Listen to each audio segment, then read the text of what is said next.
Montana Territory, 1878. The relentless summer sun beat down on Lucy Larson as she stood before the dilapidated barn that was to become her schoolhouse. Dust swirled around her ankles, catching on the hem of her simple blue cotton dress. She clutched the letter of appointment in her gloved hand, the paper now creased and worn from the countless times she'd unfolded it during her journey west from Boston. 22 years old and alone in the frontier, with nothing but her education, determination, and the trunk of books at her feet. "You must be the new schoolteacher," a gruff voice called from behind her. Lucy turned, squinting against the sunlight to make out the figure approaching on horseback. Her heart sank slightly. She had hoped the town council would be there to greet her, to show her the accommodations they'd promised in their correspondence. Instead, there was only this stranger. "Yes, I am Miss Lucy Larson," she replied, straightening her back and lifting her chin slightly. "And you are?" The rider dismounted in one fluid motion, revealing himself to be a young man, perhaps 25, with sun-bronzed skin and eyes the color of summer wheat. He removed his hat, revealing thick chestnut hair that fell across his forehead. "Mitchell Vance," he replied, extending a hand that was calloused but clean. "My father sits on the town council. I've been sent to escort you to your lodgings." Lucy accepted his handshake, noting his firm but gentle grip. "I was told the school would be ready upon my arrival, Mr. Vance." Mitchell's eyes flicked to the barn behind her, and a shadow of something, embarrassment, perhaps, crossed his features. "There's been a change of plans, Miss Larson. The schoolhouse that was being built suffered damage in the spring floods. The council decided this barn would serve as a temporary solution." "Temporary," Lucy repeated, surveying the structure with growing dismay. The roof sagged in places, and several boards on the exterior wall had rotted through. "Mr. Vance, I cannot teach children in such conditions. It's neither safe nor suitable." "The council allocated funds for repairs," Mitchell explained, sounding apologetic.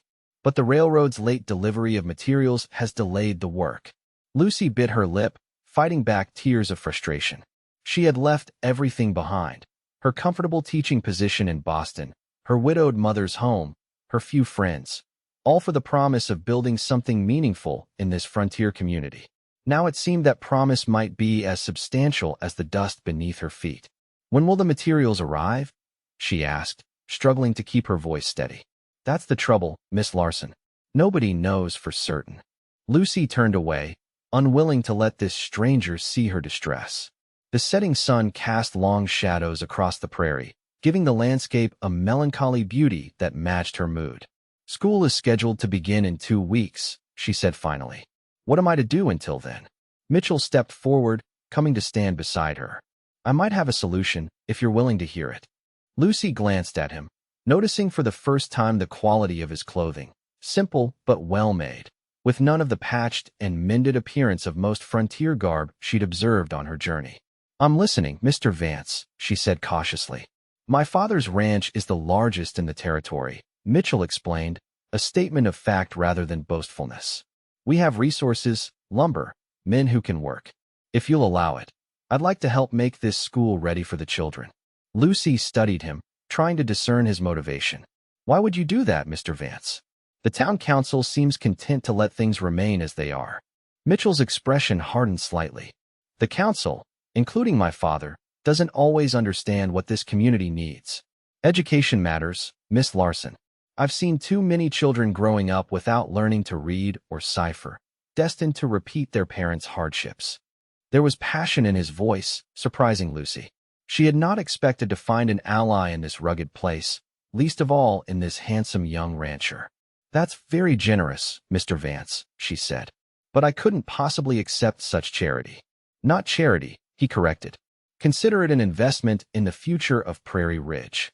He gestured toward the horizon, where the faint outline of mountains met the darkening sky.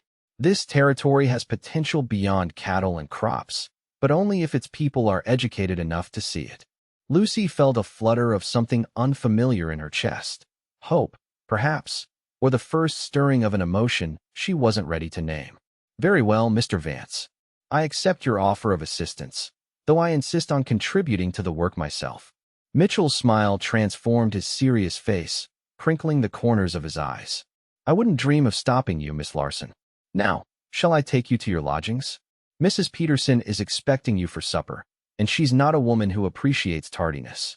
As Lucy gathered her belongings, she couldn't help wondering what other surprises this frontier town might hold, and what mysteries lay behind Mitchell Vance's unexpected generosity. Mrs. Peterson's boarding house sat on the edge of Prairie Ridge's modest Main Street. The stern-faced widow showed Lucy to a small but clean room on the second floor, with a narrow bed, a washstand, and a single window overlooking the street below. "Breakfast at 6, supper at 6, Mrs. Peterson announced. "I don't serve lunch. The bathroom is at the end of the hall. You'll share with the other lodgers. No gentlemen callers in the rooms, of course." "Of course," Lucy echoed, setting her trunk at the foot of the bed. "Thank you for your hospitality, Mrs. Peterson." The older woman's expression softened slightly. "It's not easy for a young woman alone in these parts. If you need anything, my room is downstairs." After Mrs. Peterson departed, Lucy sank onto the edge of the bed, exhaustion washing over her. The journey had been long, and the disappointment of the school's condition had drained what little energy remained. Yet as she prepared for bed, her mind kept returning to Mitchell Vance, to the intensity in his eyes when he spoke of education's importance. What would drive the son of a wealthy rancher to care so deeply about a town schoolhouse? And why did she feel that there was something he wasn't telling her? The next morning dawned bright and clear. Lucy dressed carefully in her most practical skirt and shirtwaist, pinning her honey-blonde hair into a simple knot at the nape of her neck. After a breakfast of Mrs. Peterson's hearty biscuits and gravy, she set out for the barn that would become her schoolhouse. To her surprise, Mitchell was already there, along with 3 other men. They had begun clearing debris from the interior, and a wagon loaded with lumber stood nearby. "Good morning, Miss Larson," Mitchell called, tipping his hat. The morning light caught in his chestnut hair, highlighting strands of gold. His shirt sleeves were rolled up, revealing forearms corded with muscle, evidence of a life spent in physical labor despite his family's apparent wealth. "Mr. Vance," she acknowledged. "I didn't expect to see you here so early. I promised to help, didn't I?" He gestured to the other men. "These are some of the hands from my father's ranch. Tom, Seth, and Elijah." The men nodded respectfully, though Lucy caught curious glances exchanged between them. Clearly, their boss's son taking an interest in the town's schoolhouse, and its new teacher, was unusual. "I've brought some plans for your approval," Mitchell continued, leading her to a makeshift table where a roll of paper lay weighted down with stones. He unrolled it to reveal surprisingly detailed drawings of the barn's renovation. "I took the liberty of designing something more substantial than what the council had planned. If we're going to do this, we might as well do it properly." Lucy studied the drawings with growing astonishment. The plans showed not just repairs but a complete transformation: large windows to admit light, a proper wood stove for heating, built-in bookshelves, and desks arranged in neat rows. "This is remarkable, Mr. Vance," she said finally. "But surely the cost is not your concern," he interrupted gently. "My father's ranch prospers, Miss Larson. Consider this my contribution to the community." Before Lucy could argue further, the sound of approaching hoofbeats drew their attention. A rider was approaching at speed, and Mitchell's expression darkened as he recognized the newcomer. Mitchell, the older man who dismounted, shared Mitchell's height and build, but his face was weathered by age and hardened by authority. Even without the family resemblance, Lucy would have recognized Maxwell Vance from Mitchell's sudden tension. "What is the meaning of this?" "Father," Mitchell acknowledged coolly. "I'm helping Miss Larson prepare the school." Maxwell Vance's gaze swept over Lucy, assessing her with unnerving directness.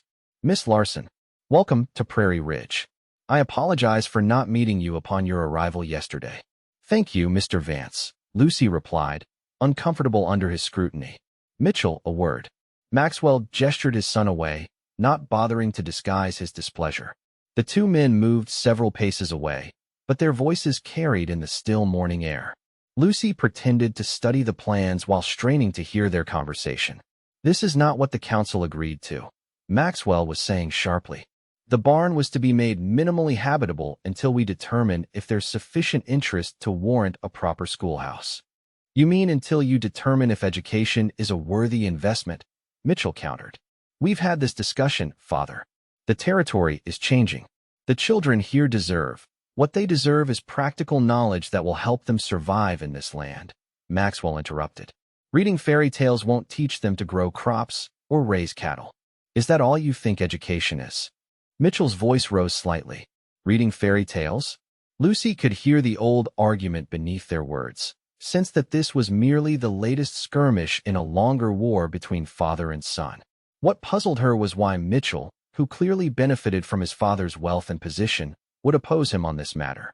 Maxwell lowered his voice then, saying something Lucy couldn't catch, but she saw Mitchell's shoulders stiffen. After another moment of tense conversation, the older Vance mounted his horse and rode away without another word to Lucy. Mitchell returned to her side, his jaw clenched and a muscle ticking in his cheek. My apologies for the interruption, Miss Larson. No apology necessary, she assured him. But perhaps you should explain why your father seems so opposed to your helping me. Mitchell sighed, running a hand through his hair. My father believes education should be practical, limited to what's needed for survival in the territory. And you disagree. I know what education can do, Mitchell said quietly. What it can change. There was something deeply personal in his tone, a significance Lucy couldn't decipher. Before she could press further, he turned to the workmen, instructing them to begin bringing in the lumber. Mr. Vance, Lucy called after him. Your father seemed quite upset. I wouldn't want to cause difficulties between you. Mitchell turned back, a wry smile lifting one corner of his mouth.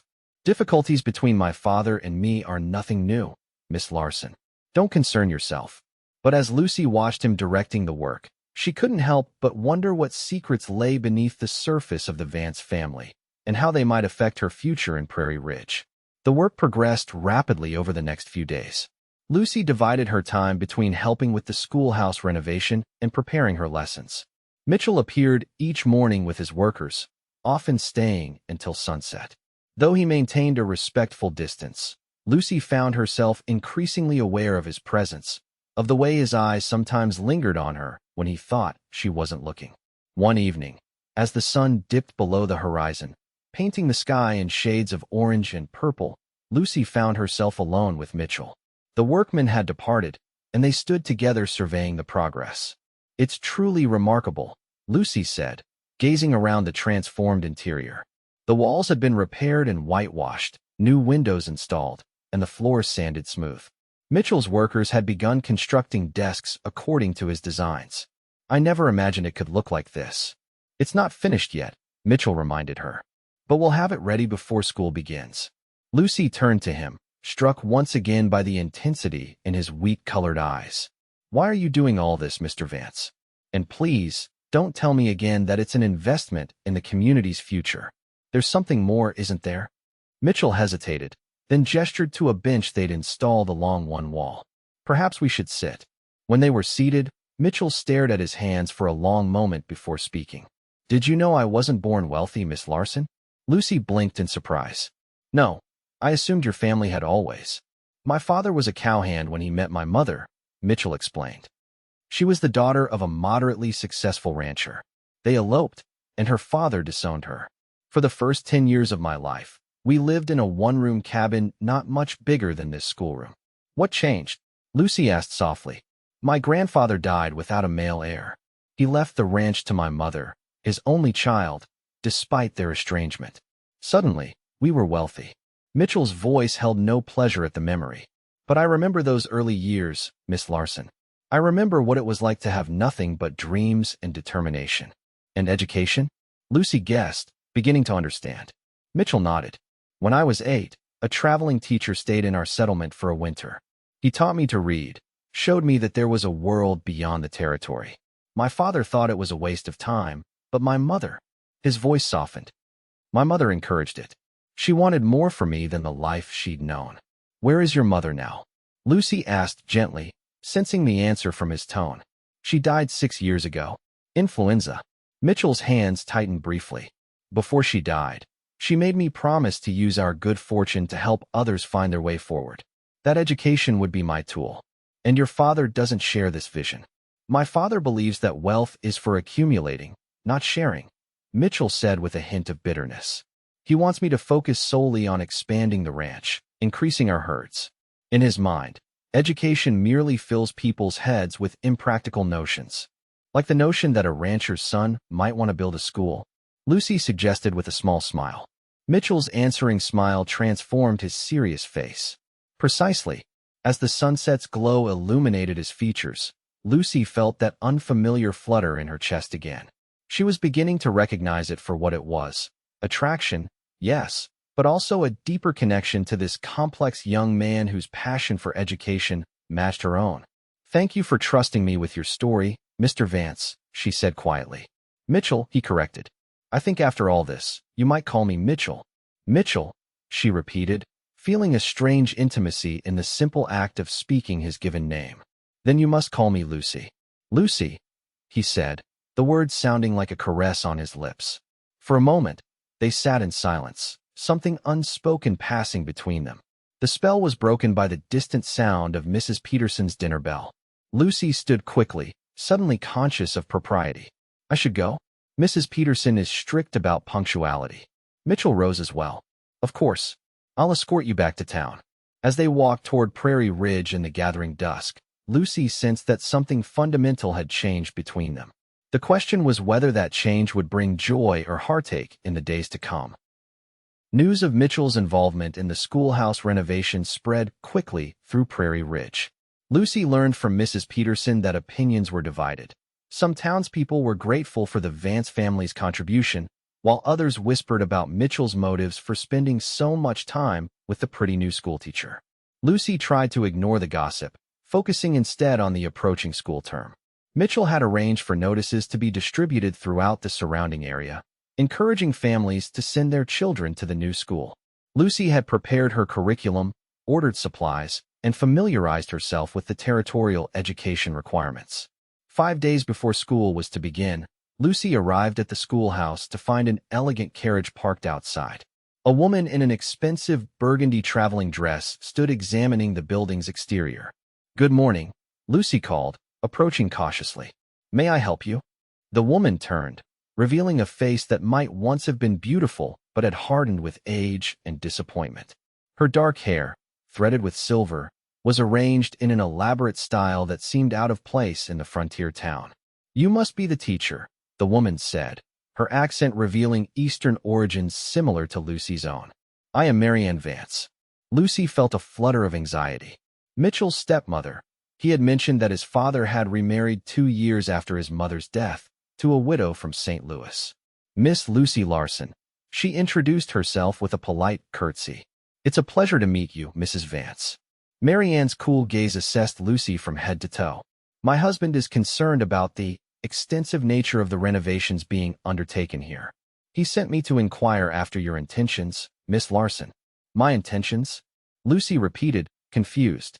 "With my stepson," Marianne clarified, her tone sharpening.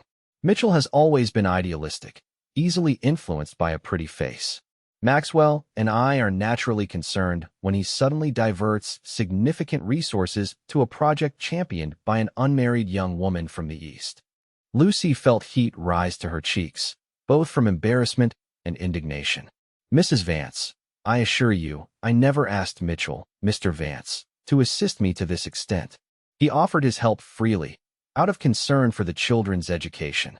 Marianne's lips curved in a smile that didn't reach her eyes. "Yes, Mitchell has always had unconventional ideas about education, ideas that his late mother unfortunately encouraged. But you should understand, Miss Larson, that Mitchell stands to inherit one of the largest cattle operations in the territory. His future is here, continuing his father's legacy." The implication was clear. Whatever was developing between Lucy and Mitchell had no future. "Mrs. Vance," Lucy said carefully, "I came to Prairie Ridge to teach, not to pursue marriage.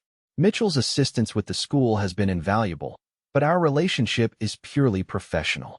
Even as she spoke the words, Lucy recognized their falsehood. What was growing between her and Mitchell might not have been openly acknowledged, but it was far from purely professional. "I'm glad to hear it," Marianne replied, though her expression suggested skepticism. Maxwell would be most displeased to learn that his son was being distracted from his responsibilities by sentimental entanglements.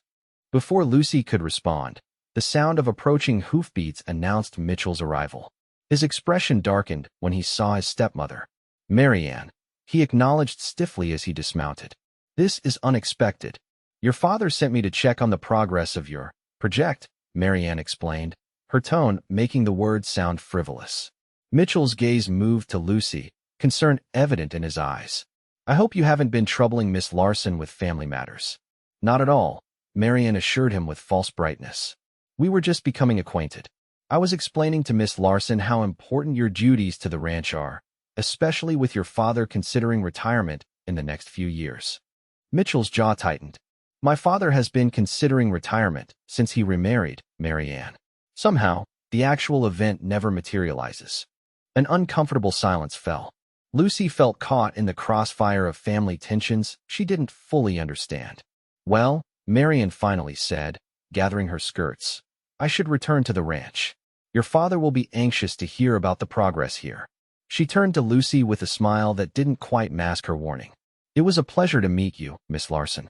I do hope your school is a success, for however long you remain in Prairie Ridge.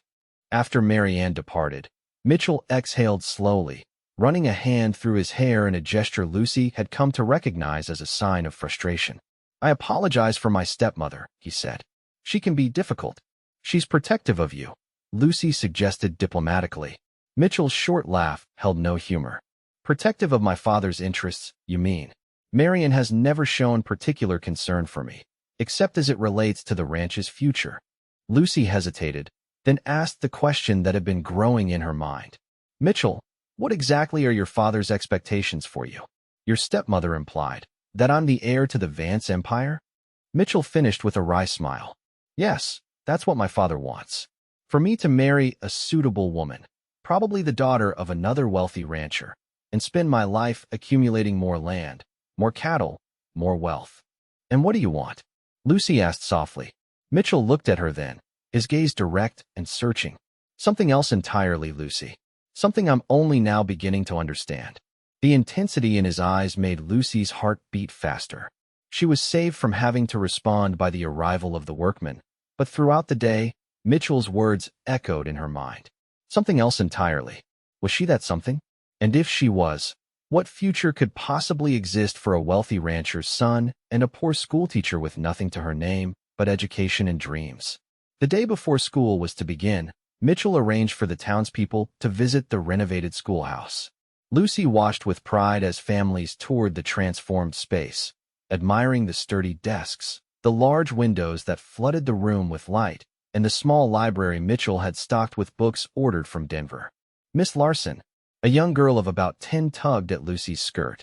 Is it true we'll all get our own readers? Yes, indeed, Lucy assured her, smiling at the child's enthusiasm. And slates for writing your lessons. Across the room, Mitchell was showing a group of fathers the new wood stove, explaining how it would keep the schoolhouse warm through the harsh winter months. His face was animated, his passion evident in every gesture.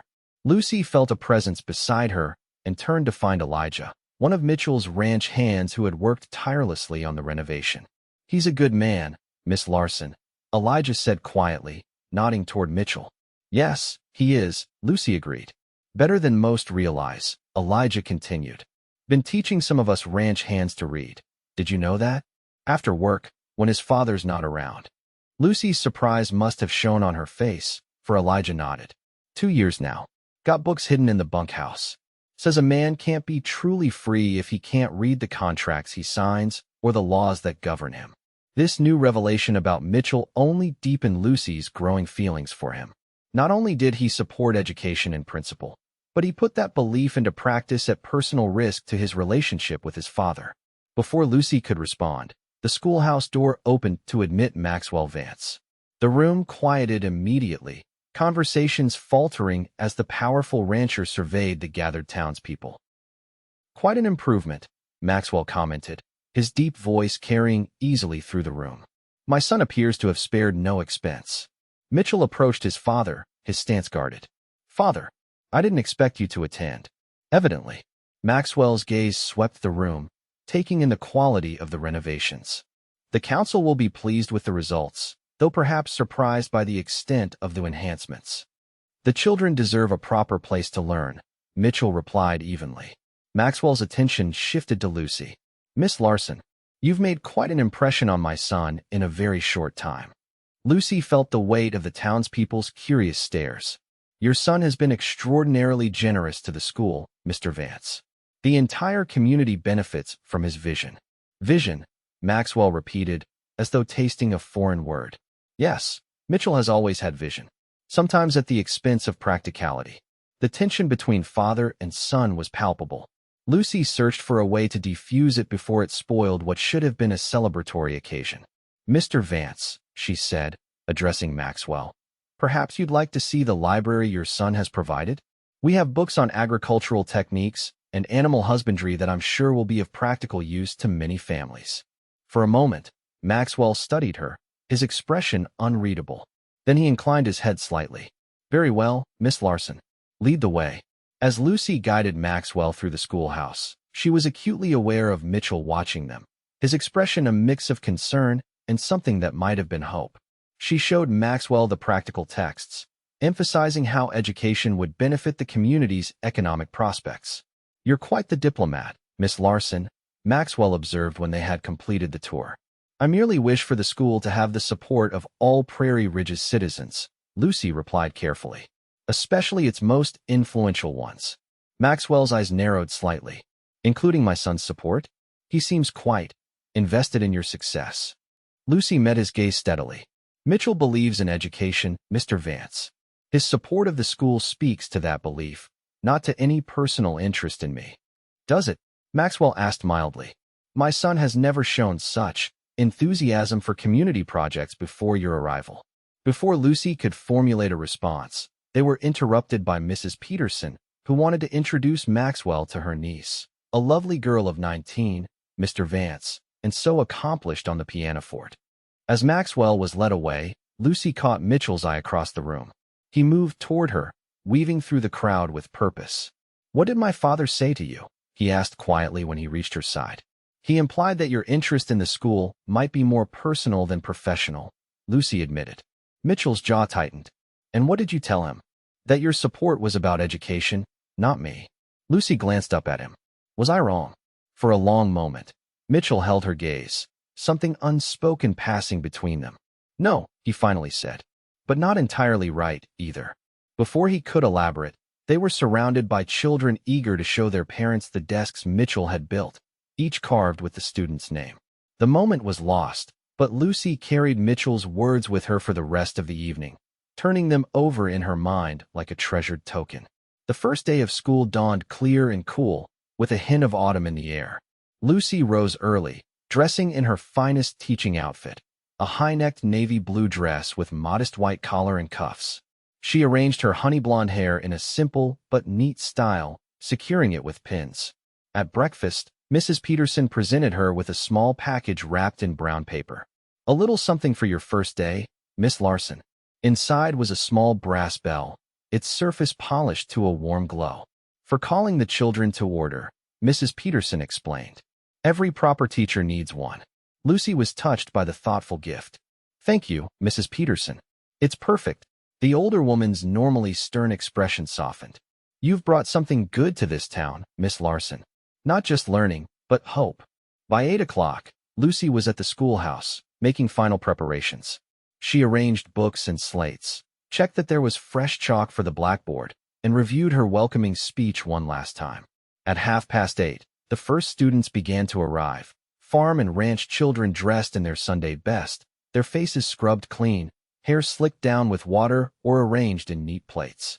Their parents lingered, some openly curious about the Eastern teacher who had inspired such dramatic improvements to what had been a derelict barn. By 9 o'clock, 23 children of varying ages were seated at their desks, their expressions ranging from excitement to trepidation. Lucy rang her new bell, bringing the room to attentive silence. Good morning, students, she began, her voice clear and confident despite the butterflies in her stomach. I am Miss Larson, and I am honored to be your teacher.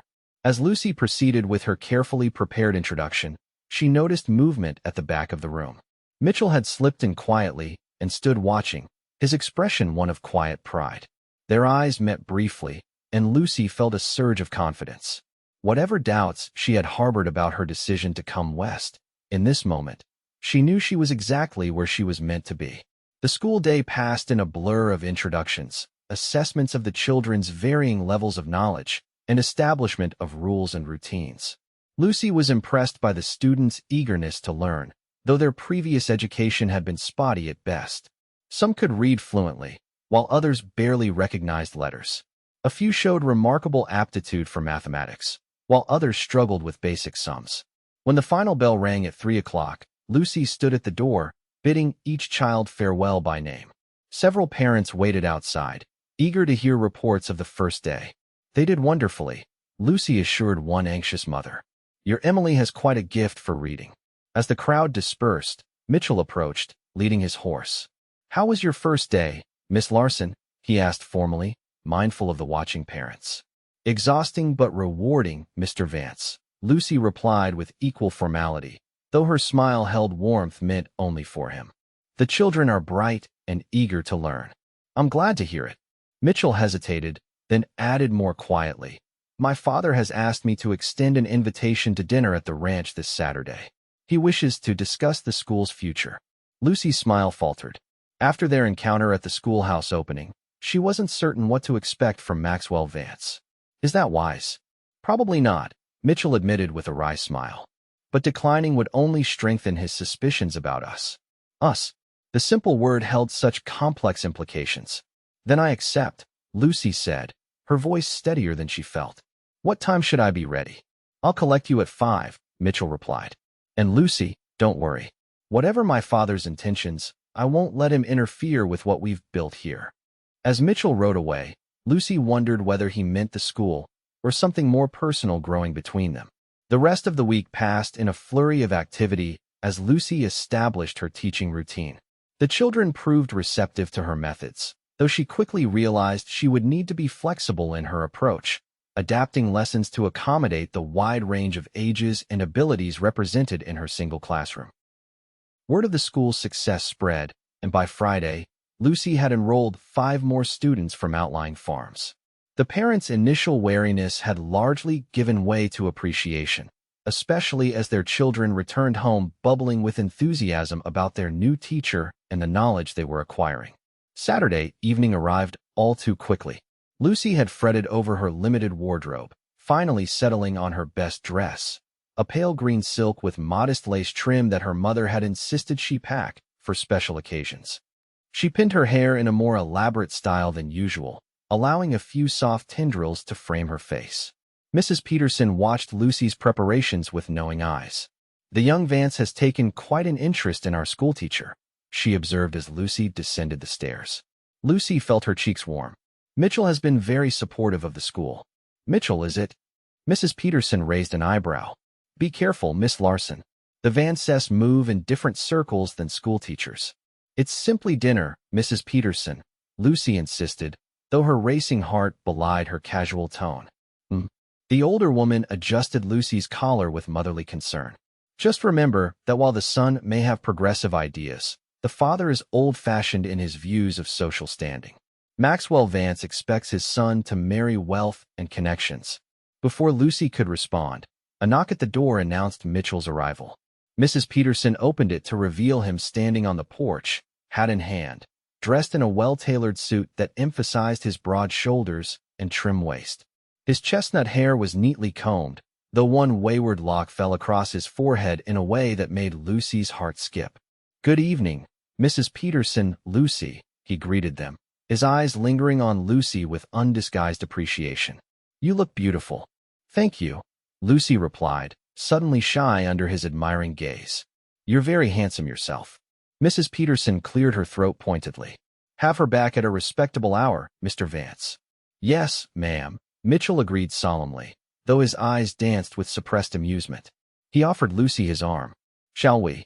Outside, a gleaming black carriage awaited them, pulled by 2 matched bay horses. Mitchell handed Lucy up into the vehicle with care, then joined her, taking the reins. As they drove out of town, the setting sun bathed the landscape in golden light. The vastness of the prairie spread before them, dotted with cottonwoods and bisected by a winding creek that caught the sun's rays like a ribbon of fire. It's beautiful, Lucy murmured, gazing at the panorama. Yes, it is, Mitchell agreed, though when she turned, she found him looking not at the scenery, but at her. Lucy's heart fluttered. Mitchell, I should tell you. Mrs. Peterson warned me about your father's expectations. Ah, Mitchell smiled ruefully. The town gossip network functions efficiently, as always. Is she wrong? Lucy asked. About your father expecting you to marry, advantageously? Mitchell was quiet for a moment, his eyes on the road ahead. No, she's not wrong. My father has made his expectations clear. There's a rancher in Helena with a daughter my age and 5,000 head of cattle as her dowry. Father has been angling for an introduction for months. Lucy felt a pang of disappointment, though she had expected this answer. I see. But my father's expectations are not my plans, Mitchell continued, his voice low and intense.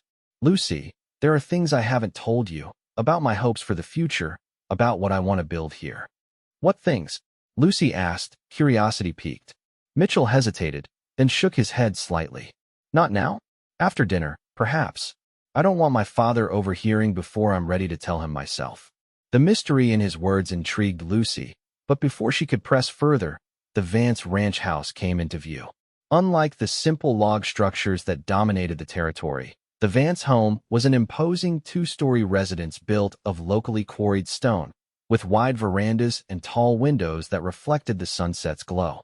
Mitchell, Lucy breathed. You never said your home was so grand. It's just a house, Mitchell replied, though his tone suggested complicated feelings about the impressive dwelling. Built with cattle money and my father's determination to announce his success to the world. As they approached, Lucy saw servants moving about, lighting lamps as evening descended.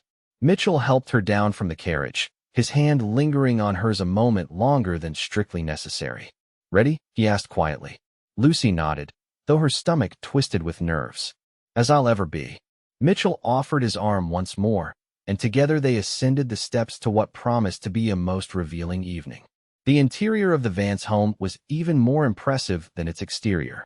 The entry hall featured polished hardwood floors, a sweeping staircase, and an enormous crystal chandelier that must have been transported at great expense from the east. Oil paintings and gilded frames adorned walls covered in expensive wallpaper. Lucy had grown up in comfortable circumstances in Boston, but the Vance home's opulence surpassed even the finest homes she had visited there.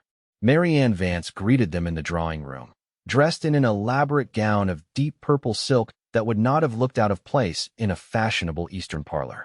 She kissed Mitchell's cheek with brittle affection before turning to Lucy. Miss Larson, how charming you look. That shade of green is quite provincial. The comment was delivered with a smile that didn't reach her eyes. Thank you, Mrs. Vance, Lucy replied evenly. Your home is absolutely beautiful. Maxwell insisted on the best of everything, Mary Ann said with practiced modesty. He believes that civilization must be established with intention, not allowed to develop haphazardly like so many frontier settlements.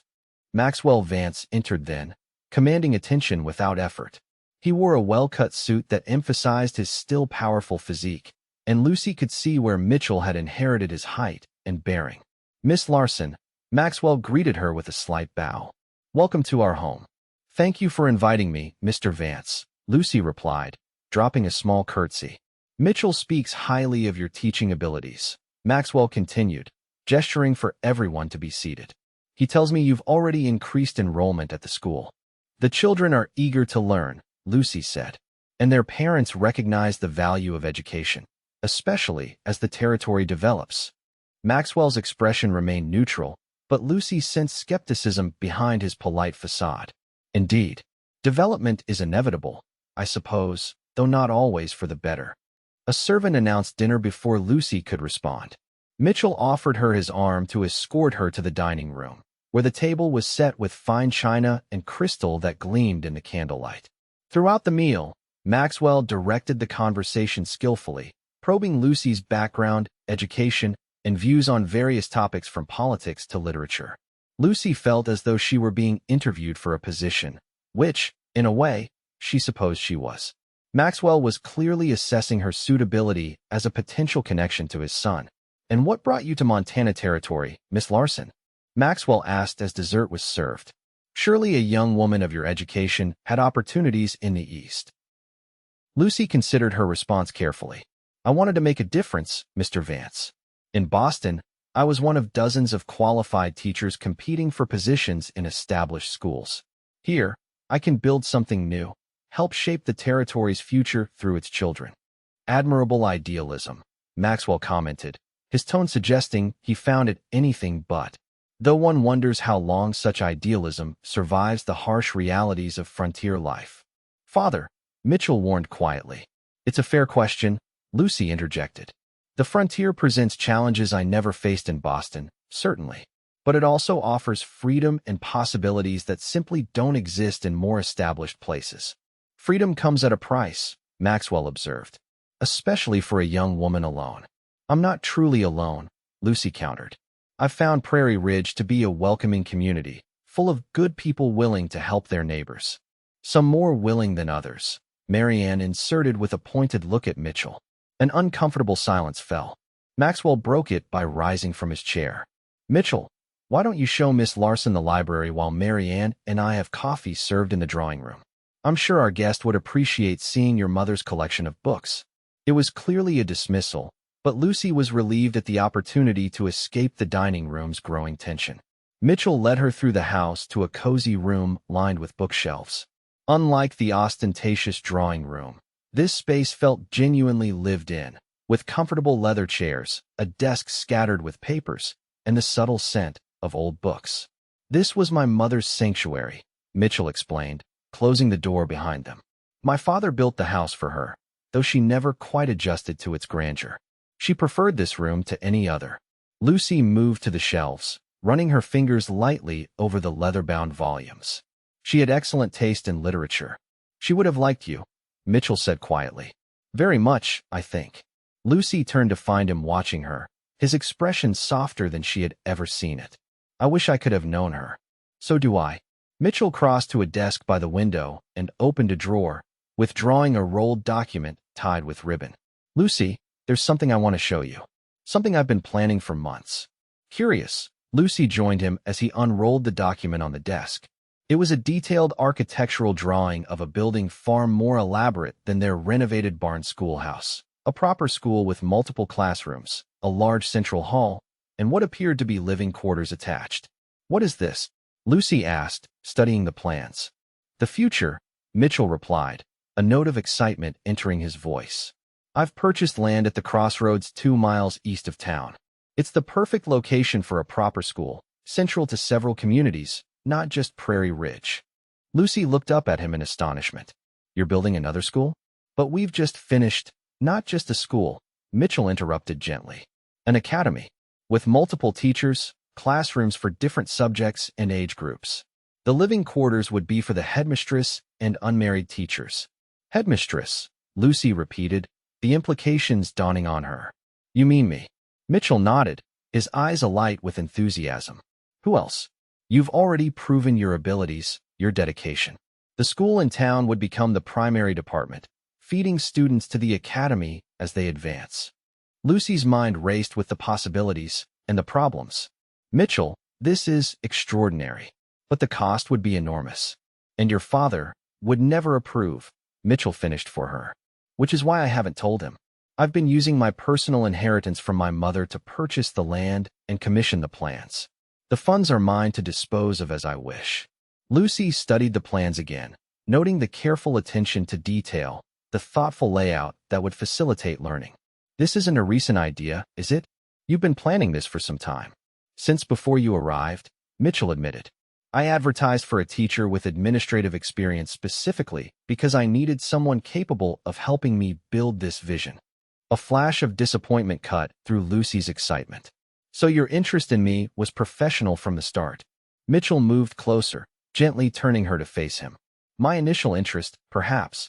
But Lucy, what I feel for you now goes far beyond professional admiration. His nearness was intoxicating, his wheat-colored eyes intense as they searched her face. Lucy's heart hammered in her chest. What exactly do you feel? She asked, her voice barely above a whisper. Mitchell's hand rose to cup her cheek with exquisite gentleness. I think you know. I think you feel it too. The door opened abruptly, and they sprang apart. Maxwell stood in the doorway, his expression darkening as he took in the scene before him. The architectural plans spread on the desk, his son's closeness to the schoolteacher. "Mitchell," he said coldly. "A word, please." "In my study." Mitchell straightened, facing his father with calm resolve. "Anything you have to say to me can be said in front of Lucy." Maxwell's jaw tightened. "I think not." He turned to Lucy. "Excuse us, Miss Larson. My son and I need to discuss a private family matter." After a tense moment, Mitchell nodded slightly to Lucy. "I'll be back shortly. Feel free to explore the library." As Mitchell followed his father from the room, Lucy's anxiety mounted. Had Maxwell somehow discovered Mitchell's plans for the academy? Or was his concern more immediate, the obvious attraction developing between his son and a woman he deemed unsuitable? Lucy moved to the window, gazing out at the gathering darkness. The Vance ranch stretched before her, thousands of acres of prime grazing land representing wealth and power she could never match. For the first time, she fully understood the gulf that separated her from Mitchell in the eyes of society and his father. Voices raised in anger echoed faintly from elsewhere in the house. Lucy tried not to listen, but fragments reached her. Inappropriate, expectations, responsibility. She returned to the desk, studying the academy plans once more. Mitchell's vision was magnificent, a true center for learning that could transform educational opportunities throughout the region. That he had conceived it before ever meeting her both impressed and unsettled her. How much of his attention to her was genuine attraction, and how much was strategic interest in her abilities? The door opened again, and Marian entered, her smile brittle. "I apologize for the men's absence, Miss Larson. Maxwell and Mitchell often have disagreements about the ranch's management." Lucy doubted that was the true subject of the current argument, but nodded politely. Family businesses can be complicated. Indeed.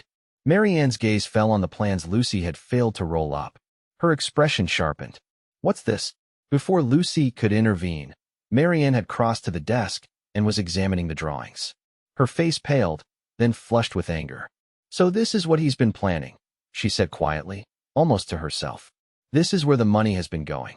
"Mrs. Vance," Lucy began, uncertain how to navigate this unexpected development. "Did you know about this?"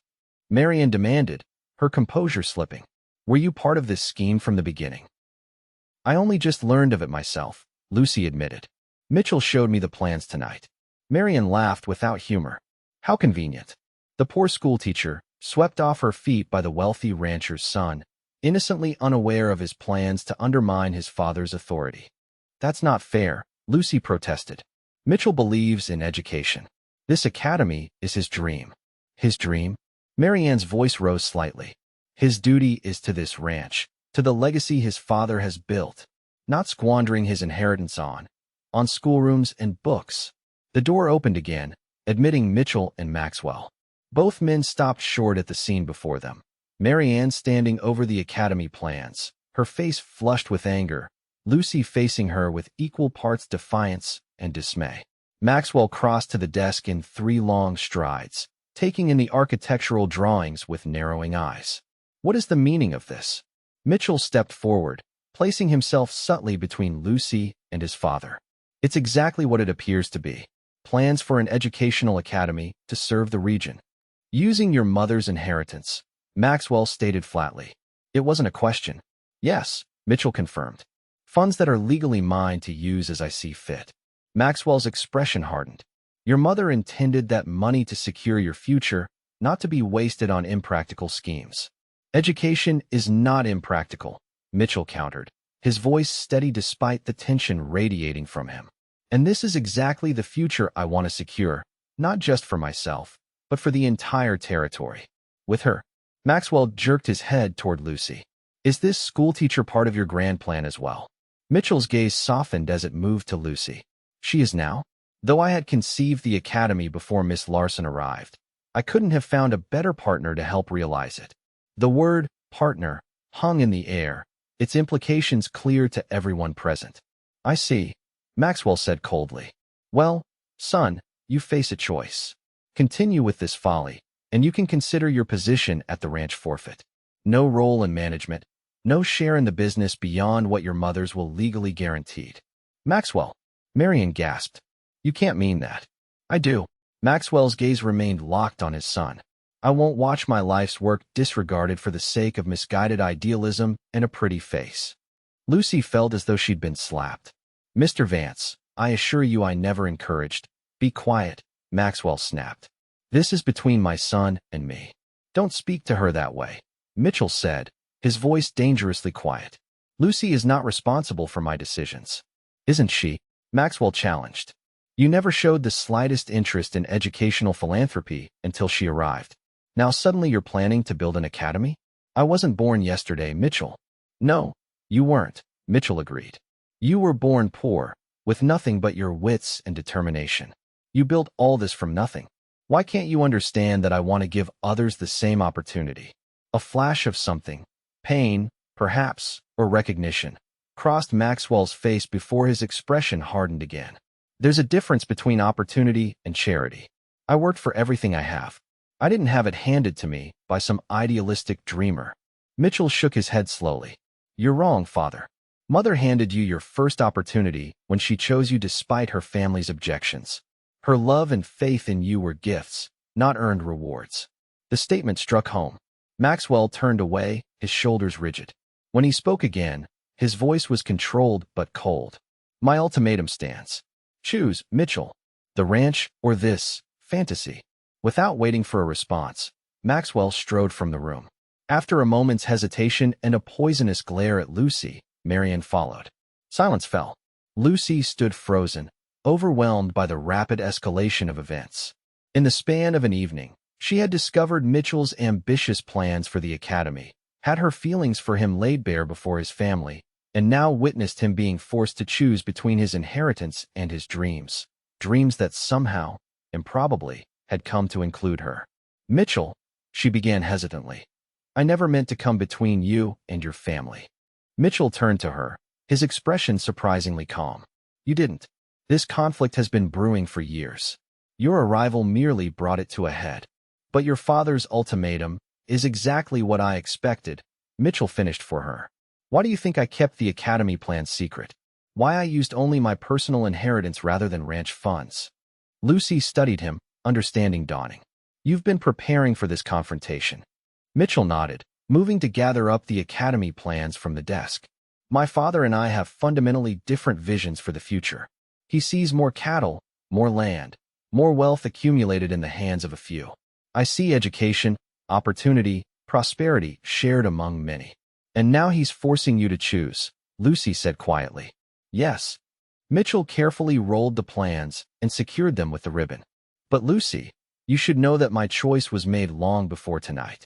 Heart pounding, Lucy asked the question that would determine her future. And what choice is that? Mitchell crossed to her, taking her hands in his. The academy. A future built on education and opportunity. His voice softened. A future with you, if you'll have me. Joy and doubt warred within Lucy. Mitchell, are you certain? The ranch is your birthright, your heritage. My birthright is the freedom to build something meaningful, Mitchell countered. Just as it is for every child who will attend our academy. Our academy. The simple phrase encompassed so much. A shared vision, a shared purpose, a shared life. There's something else you should know, Mitchell continued, his eyes never leaving hers. The plans include a house, adjacent to the academy but separate, with a garden between. A home for the headmaster and his family. Lucy's breath caught. Mitchell, I'm not proposing. Not yet, he clarified quickly. That would be presumptuous, given how short a time we've known each other. But I want you to understand that when I imagined the future of the academy, I imagined us building it together, not just as colleagues, but as partners in every sense. Tears prickled at Lucy's eyes. I think I would like that very much. Mitchell's smile was like the sunrise breaking over the prairie. Then let's go home, Lucy. We have plans to make and a future to build. As they left the Vance mansion, Lucy felt lighter despite the evening's drama. The path ahead might not be easy, but with Mitchell beside her, she felt equal to whatever challenges awaited. The following weeks brought rapid changes to Lucy's life and to Prairie Ridge itself. Word of Mitchell's break with his father spread quickly, as did rumors about his plans for an educational academy. Opinions in town were divided.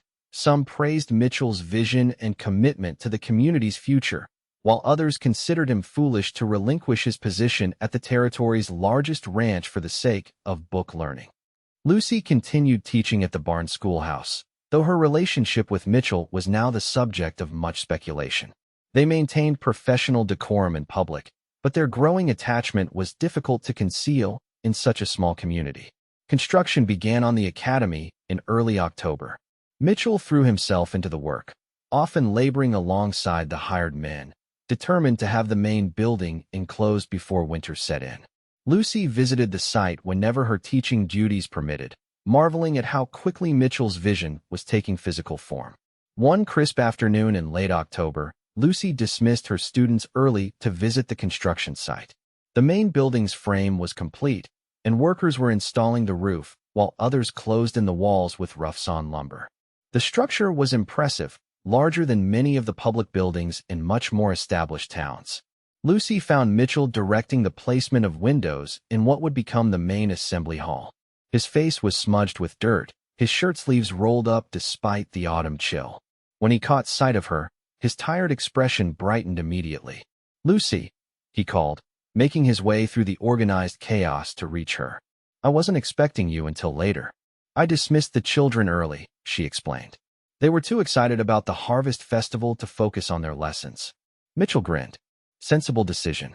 Even adults find it hard to concentrate when there's dancing and pie to look forward to." "The academy is progressing quickly," Lucy observed, gazing up at the substantial structure. "Will you meet your goal of enclosing it before winter?" "If the weather holds," Mitchell confirmed. "Come, I want to show you something." He led her to a spot some distance from the main building, where foundation stones had been laid out in a rectangle. "The headmistress's residence," he explained. "We won't begin construction until spring, but I wanted you to see the location." Lucy walked the perimeter of the foundation, envisioning the house that would stand there. "It has a beautiful view of the mountains. And the garden will be here," Mitchell added, indicating the space between the house and the academy. "Flowers in front, vegetables behind, perhaps an apple tree or two." The detail with which he described it made Lucy's heart swell. This wasn't merely an architectural plan, it was a vision of home. "Mitchell," she began hesitantly, "have you heard from your father?" Mitchell's expression sobered. "No. Elijah tells me he's hired a new foreman to take over my duties. My personal effects were sent to town last week." "I'm sorry," Lucy said softly. "Despite everything, he's still your father." "He is," Mitchell agreed. "And someday, perhaps, he'll understand why I had to make this choice. But I won't put my life on hold waiting for that day." As they stood together, surveying the beginnings of their shared vision, Lucy felt a certainty she had never experienced before.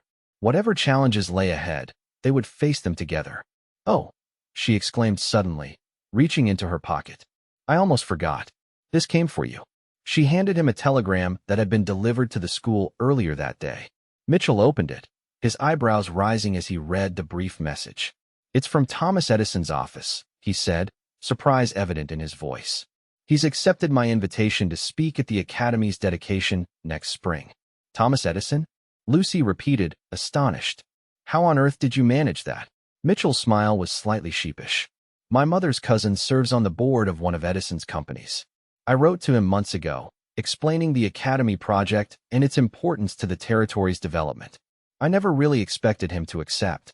Lucy shook her head in wonder. "First an Academy, now Thomas Edison. Mitchell Vance, you are full of surprises." "I hope to surprise you for many years to come," he replied, his voice dropping to a more intimate tone. "Pleasant surprises, of course." Their eyes met, and Lucy felt the now familiar flutter in her chest. In the weeks since the confrontation at the Vance ranch, their relationship had deepened and strengthened, though propriety and their busy schedules had limited their time alone together. "Lucy," Mitchell said quietly, taking her hands in his. "I know we agreed to wait, to give ourselves time to be certain. But with each passing day, my certainty only grows stronger." Lucy's heart began to race. "Mine too," she admitted. Mitchell took a deep breath. "Then perhaps we needn't wait as long as we thought. Lucy Larson, I love you. I want to build this future with you, not just the Academy, but a life together. Will you marry me?" Though she had anticipated the question might come eventually, Lucy found herself momentarily speechless. This handsome, passionate man with his grand vision and tender heart was asking to share his life with her. It seemed almost too perfect to be real. "Yes," she managed finally, her voice thick with emotion. "Yes, Mitchell, I will marry you." His smile was radiant as he drew her into his arms, kissing her with a gentle passion that promised a lifetime of love. When they parted, both were breathless and smiling. "When?" Mitchell asked, still holding her close. "After the academy opens," Lucy decided. "I want to establish myself as headmistress first, to prove to the community, and to myself, that I've earned the position through merit, not merely by marrying its founder." Mitchell nodded, understanding in his eyes. "Spring, then, when the wildflowers bloom on the prairie." "Spring," Lucy agreed, sealing the promise with another kiss. As they walked hand in hand back toward town, the setting sun gilded the half-built academy in golden light, a beacon of hope and possibility on the Montana frontier, much like the love that had bloomed between a poor teacher and a wealthy rancher's son who had chosen to build a different kind of legacy. Winter descended on Prairie Ridge with its usual severity, howling blizzards, temperatures that plunged well below zero, and snow that drifted higher than a man's head in places. Lucy's schoolhouse, thanks to Mitchell's renovations, remained warm and cozy despite the elements. Attendance was sporadic during the worst weather, but most days saw nearly all her students present, eager to escape the confines of their homes for the community of the schoolroom. Construction on the academy halted as Mitchell had predicted, though he continued to work whenever the weather permitted, stockpiling materials and finalizing plans for the spring building season. In the evenings, he often joined Lucy at the schoolhouse, where they would work together on curriculum plans for the academy, their heads bent close over books and papers. Their engagement remained private for the time being, known only to Mrs. Peterson, who had insisted on chaperoning their evening work sessions, and a few trusted friends. Lucy was determined that her position as future headmistress be firmly established before public announcement of their betrothal complicated matters. Christmas brought a brief thaw, both in the weather and in community tensions surrounding the academy project. Mitchell organized a holiday celebration at the partially completed building, inviting the entire town. Temporary floors were laid, walls were decorated with evergreen boughs and ribbons, and a massive fir tree stood in what would become the assembly hall. The turnout exceeded expectations. Nearly every family in Prairie Ridge and the surrounding area attended, bringing dishes to share and presents for the communal gift exchange Mitchell had arranged. Even some of Maxwell Vance's ranch hands came, though the man himself and his wife were conspicuously absent. As Lucy watched Mitchell move through the crowd, greeting everyone with genuine warmth and interest, she felt a surge of pride. This was the man she loved, not merely for his handsome face or even his vision for education, but for his genuine desire to build community, to use his privileges to create opportunity for others. "He's a good man," a gruff voice said beside her. Lucy turned to find Elijah, Mitchell's former fellow ranch hand. "Yes, he is," Lucy agreed. "How are things at the Vance Ranch?" Elijah's weathered face remained impassive, but his eyes reflected concern. The old man's not the same without Mitchell around. Harder on the men, harder on himself. Mrs. Vance keeps pushing him to contact some rancher's daughter in Helena, but his heart's not in it. Lucy sighed. "I wish there was a way to mend things between them." "Time might do what words can't," Elijah suggested. "Mr. Vance is stubborn, but he's not blind. He can see what Mitchell's building here. Sooner or later, he'll have to acknowledge its value." Before Lucy could respond, Mitchell approached, carrying 2 cups of hot cider. "Elijah, good to see you." He greeted his former colleague with genuine pleasure. "How are the new calves faring in this cold?" As the men fell into conversation about ranch matters, Lucy observed the ease between them, Elijah's respect for Mitchell clearly undiminished by the change in their formal relationship. Another testament to Mitchell's character, she thought, that those who had worked under his supervision remained loyal even after his departure from the ranch. Later that evening, after most guests had departed, Mitchell and Lucy stood alone in the center of the assembly hall, surrounded by the remnants of the celebration. The lanterns had been dimmed, and moonlight streamed through the high windows, casting silver patterns on the temporary floor. "Dance with me," Mitchell suggested softly, extending his hand. "There's no music," Lucy protested with a smile. "We'll make our own," he replied, drawing her into his arms.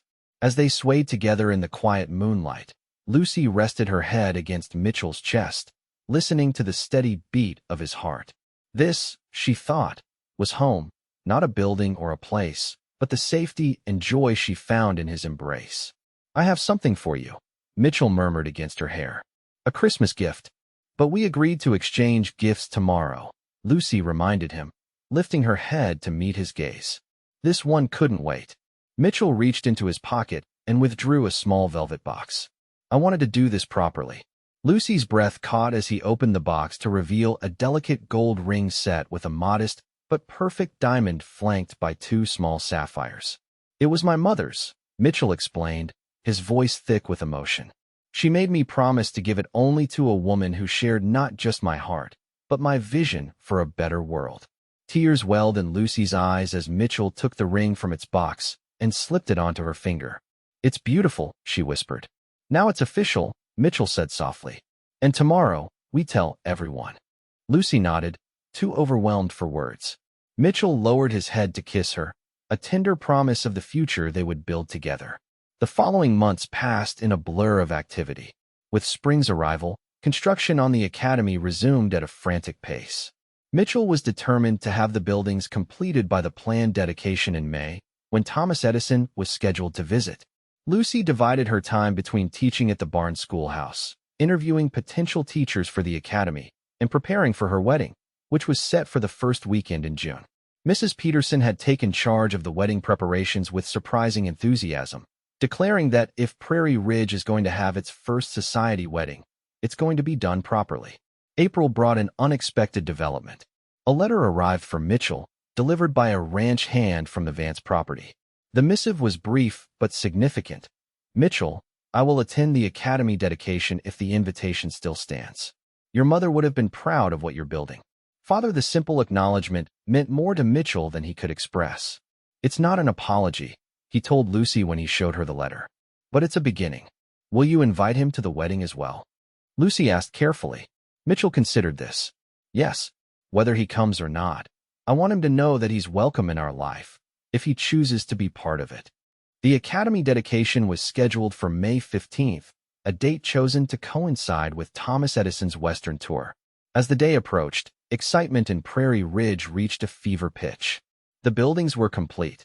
The main academy with its 6 classrooms, assembly hall, and small library, the headmistress's residence with its garden plot freshly turned for planting, and 2 smaller structures to house unmarried teachers and provide accommodations for students who live too far to travel daily. The morning of the dedication dawned clear and mild, the prairie bursting with spring wildflowers. Lucy stood in the assembly hall, now furnished with rows of benches for the audience and a speaker's platform draped in patriotic bunting. In a few hours, the room would be filled with townspeople, regional officials, and, most notably, the famous inventor whose presence lent legitimacy to Mitchell's educational vision. "Nervous?" Mitchell asked, coming to stand beside her. He looked particularly handsome in his new suit, his chestnut hair neatly trimmed for the occasion. "A little," Lucy admitted. "It's all becoming real so quickly." "Second thoughts?" Mitchell asked, a hint of worry creeping into his voice. "Not about us," Lucy assured him quickly. "Never about us. Only about whether I'm truly qualified to lead such an ambitious educational endeavor." Mitchell took her hands in his. "Lucy Larson, you are the most capable, dedicated teacher I've ever known. This academy needs exactly your combination of academic rigor and compassionate understanding. There is no one better qualified." His confidence bolstered her own. "Thank you," she said softly, "for believing in me." "Always," he promised, bringing her hands to his lips. The dedication ceremony exceeded even Mitchell's ambitious hopes. Thomas Edison proved to be a captivating speaker, emphasizing the importance of scientific education for America's future prosperity. The territorial governor, who had traveled from Helena for the occasion, praised the academy as a beacon of progress in Montana Territory. Even the local newspaper editor, initially skeptical of the project, declared it the dawn of a new era for Prairie Ridge and surrounds. Throughout the speeches and congratulations, Lucy found her gaze repeatedly drawn to one figure seated in the back row, Maxwell Vance, accompanied not by his wife, but by Elijah. The older man's expression remained impassive, but the fact of his presence spoke volumes. When the formal ceremony concluded and the assembly moved outside for refreshments, Lucy watched as Mitchell made his way through the crowd toward his father. She held her breath as the two men faced each other for the first time since that fateful night at the ranch. Words were exchanged, too distant for Lucy to hear, and then, to her astonishment, Maxwell extended his hand. Mitchell took it, and for a brief moment, father and son stood connected. It wasn't a reconciliation, perhaps, but it was an acknowledgement. As the afternoon progressed, Lucy found herself approached by Mitchell Vance. She had been speaking with a mother interested in enrolling her daughters when she became aware of his tall figure waiting patiently nearby. "Miss Larson," Maxwell greeted her when she was free. "The academy is impressive." "Thank you, Mr. Vance," Lucy replied, searching his weathered face for signs of his true feelings. "Mitchell has worked tirelessly to make it a reality." "Yes, I can see that." Maxwell's gaze surveyed the buildings and grounds. He always was stubborn once he set his mind to something. Like his mother in that way. Lucy remained silent, sensing that Maxwell had more to say. "I understand congratulations are in order," he continued after a moment. "Elijah mentioned that you and my son are to be married next month." "Yes," Lucy confirmed. "June 3rd. Maxwell nodded slowly. "Mitchell sent an invitation. Mary Ann is indisposed, but I plan to attend, if that is agreeable to you." The olive branch was unexpected but welcome. "Of course, Mr. Vance. Mitchell will be very pleased." A hint of something, regret, perhaps, crossed Maxwell's features. "I've been hard on my son, Miss Larson. Harder than necessary, because I feared he was making a mistake. But seeing all this..." He gestured to the academy buildings and the gathered community. "I can acknowledge when I'm wrong. It's never too late to rebuild," Lucy said gently. "Mitchell values your good opinion, despite your differences." "Does he?" Maxwell sounded genuinely surprised. "Well, perhaps there's hope for us yet." He cleared his throat. "I should congratulate the guest of honor. Good day, Miss Larson." As Maxwell moved away, Mitchell appeared at Lucy's side. "What did my father say to you?" he asked, concern evident in his voice. "That he plans to attend our wedding," Lucy replied with a smile. "And that he can acknowledge when he's wrong." Mitchell's eyebrows rose. "That's unprecedented." "People can surprise you," Lucy said, slipping her hand into his. "Even stubborn ranchers."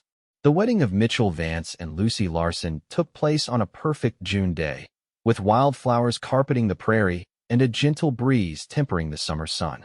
The ceremony was held on the academy grounds, with the new buildings providing a fitting backdrop for the union of their creators.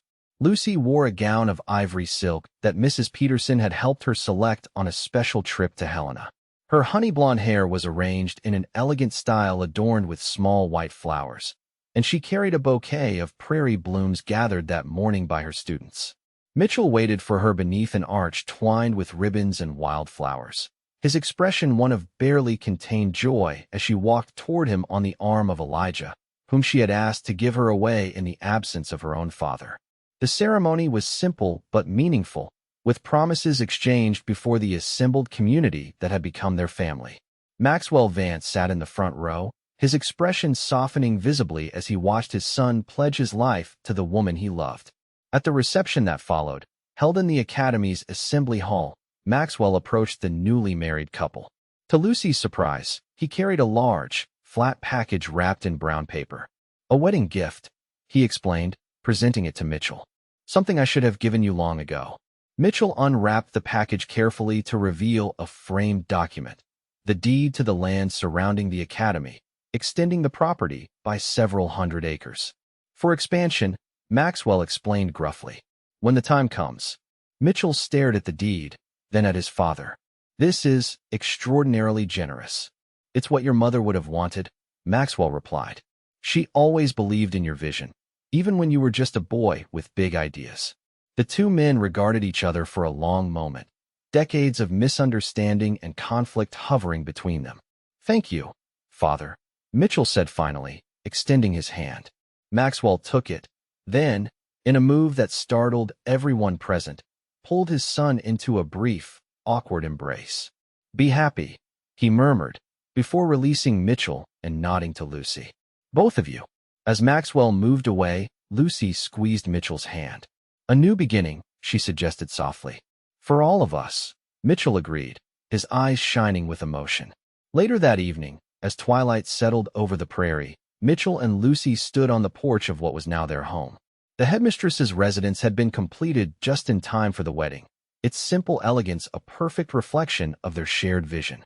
"Mrs. Vance," Mitchell murmured, drawing her close. "How does it feel?" "Wonderful," Lucy replied, leaning into his embrace. "Though I'll still be Miss Larson in the classroom, I think." To avoid confusion, Mitchell chuckled. "Always the practical teacher." "Always," she agreed with a smile. "It's what you love about me." "One of many things," Mitchell corrected, lowering his head to kiss her as the first stars appeared above the Montana prairie. 1 year later, Lucy stood on the same porch, watching as Mitchell played with their latest project, a vegetable garden that would help feed the 12 boarding students now residing at the academy. The school had flourished beyond even their ambitious hopes, with enrollment growing steadily and a reputation for excellence spreading throughout the territory. Maxwell Vance had become a regular visitor, often bringing books for the library or supplies for the science laboratory. His relationship with Mitchell remained a work in progress, but the bitterness of the past had largely dissipated, replaced by a cautious mutual respect. As Lucy watched her husband, still handsome as ever, his chestnut hair catching the late afternoon sunlight, she placed a hand on her stomach, where the first signs of new life were beginning to show. Their family was growing, just as their dream had grown from a dilapidated barn schoolhouse to this thriving academy. Mitchell looked up, catching her gaze, and smiled. That same smile that had first captured her heart on a dusty Montana afternoon nearly 2 years earlier. He set down his gardening tools and crossed to the porch, taking her hands in his. "Happy?" he asked simply. Lucy nodded, her heart full. "Completely." And as the sunset painted the prairie in shades of gold and rose, Lucy reflected on the remarkable journey that had brought them here. A poor teacher with dreams of making a difference, a wealthy rancher's son with a vision for the future, and the love that had enabled them to build something extraordinary together on the Montana frontier.